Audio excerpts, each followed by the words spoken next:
They claim to be one of the country's leaders in cleanliness, cracking down on graffiti in their city. And they're just 2 hours away. Jessica Chapin continues our graffiti coverage with an inside look at the Phoenix program and why Tucson might want to take some notes in tonight's Not on Your Side investigation. He's not a magician, but every day he makes things disappear. He's with the Phoenix Graffiti Busters, part of a comprehensive program to combat the paint can crime. We actually can mix our 1-gallon buckets of paint in here. First, they take a picture and upload it into a database documenting the graffiti, then scan the color of the wall to create matching paint, making for a flawless finish. Whatever paint we have left over, we leave it with the customer or the resident, you know, along with paint brushes, rollers, frames, paint covers, or whatever else they need.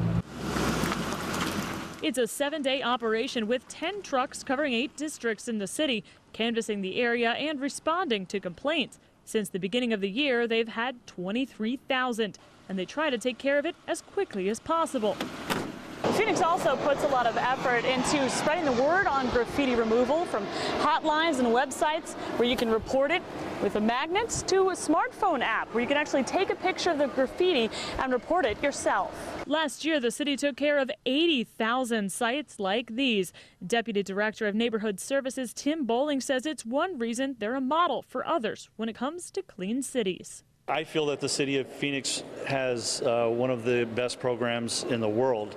We've had individuals from Germany and New Zealand come to see what we do and how we keep the Phoenix as clean as we do. Phoenix is also the model for graffiti removal programs in Dallas and Denver. But it's not just about removal. Abatement, education, and enforcement. And you have to have all 3 prongs in order to be successful. Bowling says they do outreach in schools and crack down on criminals with a minimum adult sentence of a $1,000 fine and 10 days in jail, plus restitution. Juveniles get community service and can't get their license until they pay fines.